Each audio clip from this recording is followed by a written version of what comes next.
So, are you ready for a divorce? When Jack pointed out the thoughts in Zachary's heart, he trembled all over. How to express it? The current mood can't be simply described with the 3 words thinking of divorce. Zachary closed his eyes, tilted his head back, and downed the remaining half-cup of strong liquor. The crowd outside the open-air stall was bustling, and the light bulb above emitted a golden glow. Zachary fell silent for a while, his eyes reddened. Zachary is a kind person. He rarely loses his temper. But this time, he was truly hurt. Jack understood Zachary and didn't say much. He just accompanied Zachary, drink after drink, until dawn when the owner of the open-air stall came to remind them it's time to close. Zachary was already drunk. In the past, he knew his limits because Sarah didn't like him drinking too much and always nagged about it. Speaking of Sarah, that deceitful Sarah. Supported by Jack, Zachary cursed Sarah loudly on the deserted street. A voice from a nearby residential building came, "Crazy, go home and shout," playing with emotions at this age. Zachary sneered coldly, as if mocking himself. Yes, he never thought that at almost 40, he would find out he had been deceived by his bedside companion for so long. He now understood that age and time couldn't reduce his pain by a bit. From getting married at 25 to now, 12 years, Sarah never told him, apart from having a daughter with Zachary, she had a child before marriage. Zachary lay in Jack's car, recalling the impact of these past few days. Zachary was actually quite dull, or he wouldn't have just realized it now. It was this time that Sarah was too hasty.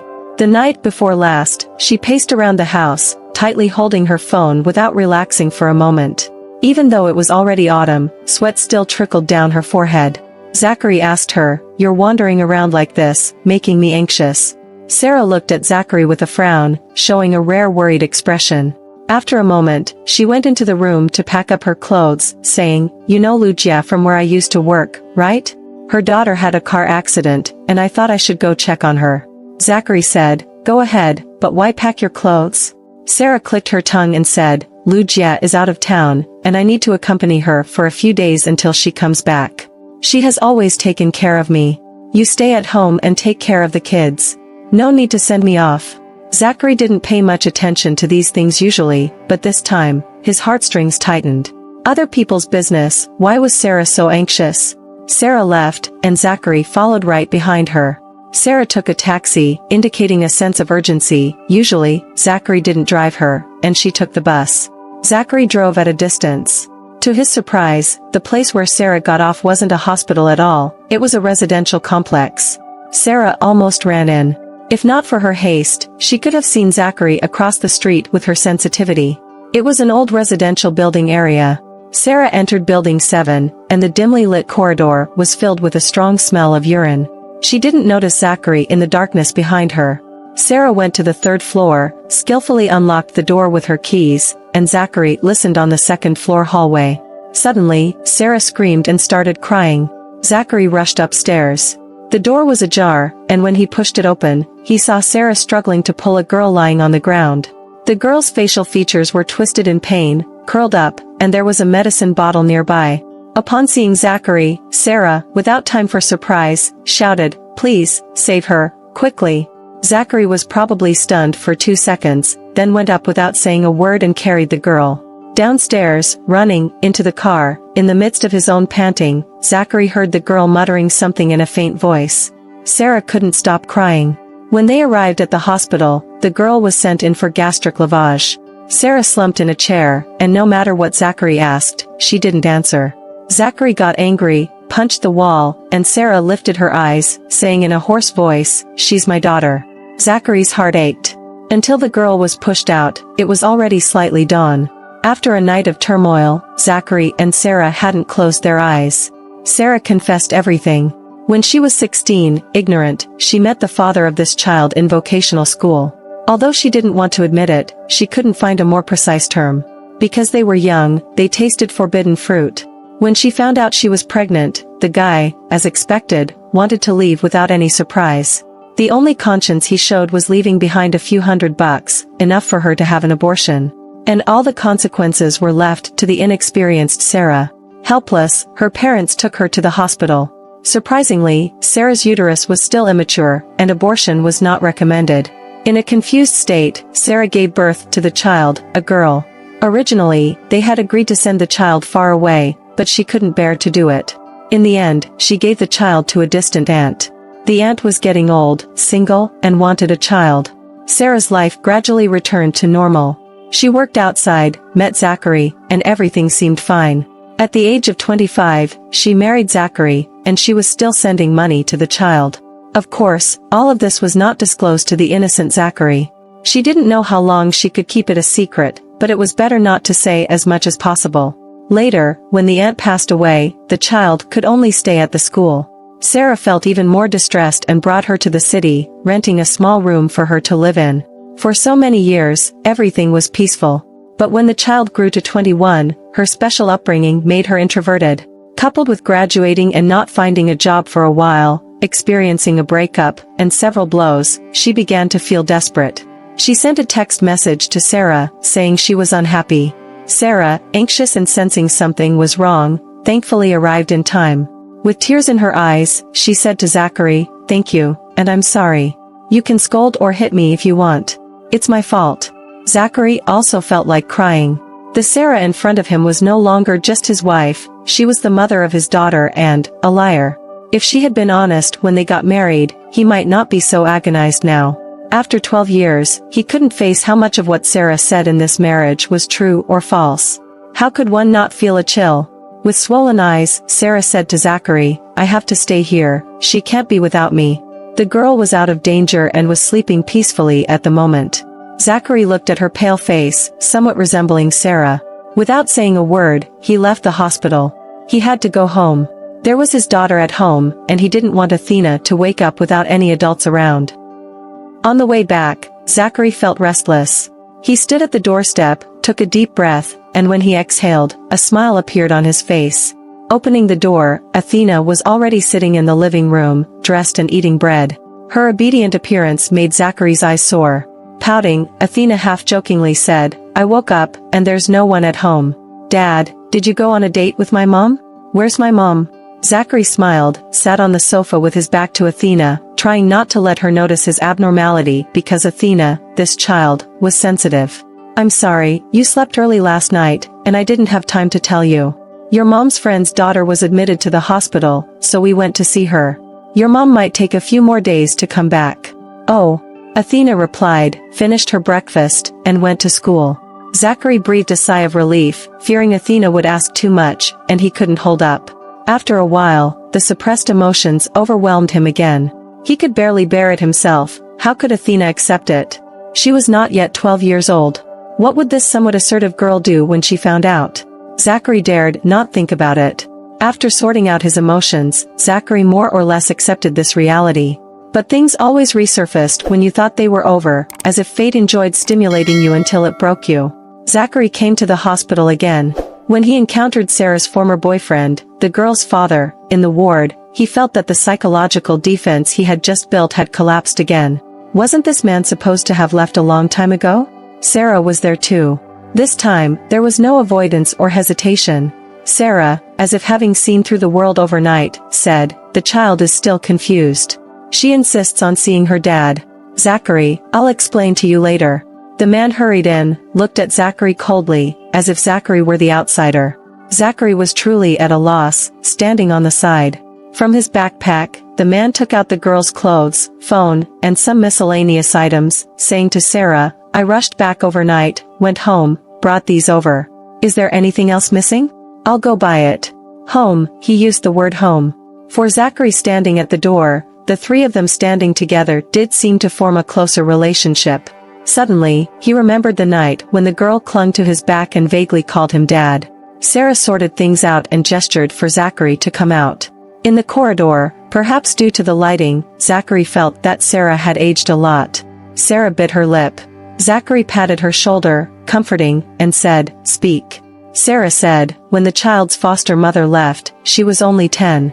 I had just given birth to Athena and couldn't take care of her. My parents were unwilling to take her in. Sometimes I wanted to confess to you, but I couldn't open my mouth. At that time, he found me somehow, learned that I had given birth to a child, and, being divorced with no children, he said he wanted to live with this child. I knew he had no money, and seeing me in a dilemma, he insisted on relying on me.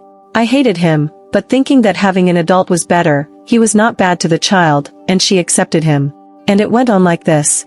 He went on a business trip a few days ago, otherwise, with him around, things probably wouldn't have happened. I didn't tell you last night, afraid you'd think too much.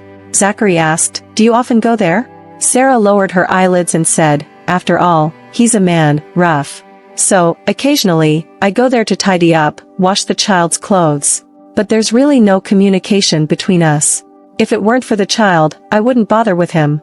Zachary covered his face with both hands, rubbed it, and muttered to himself coldly, Sarah, oh Sarah, can I trust you? Sarah tentatively approached Zachary and asked, I know you must be cursing me in your heart, but my life has been hard too. If I had told you back then, would you still have married me? Can you forgive me? Zachary stepped back a few steps, glanced at the man and the girl in the ward, and left a sentence, let's talk later. Zachary was truly bewildered. He sat on the sofa, looking at the dusty house that hadn't been cleaned in 2 days. The construction site behind them produced a lot of dust. Sarah used to wipe every nook and cranny tirelessly, her busy figure appearing in every corner of the house. Sarah, as Zachary's wife, he now nostalgically recalled every word, every smile, and every move she made. But Zachary was unsure if Sarah still had secrets to hide. Because he wasn't sure, he needed to ask. Zachary went back to the building where the girl lived. After some casual inquiries, the mysterious old lady next door said that normally, the girl and her dad lived here. The dad seemed to dote on his daughter a lot but couldn't earn much money. The house was bought by her mom. Her mom seemed to work out of town and rarely came. When she did, she wouldn't speak to the man, treating him like heir. So, it turned out that this house wasn't rented by Sarah, she bought it. Sarah hadn't been completely transparent about it. Zachary, at this point, wasn't easily surprised. He wasn't a nitpicker, and perhaps Sarah had a hold on this aspect of him.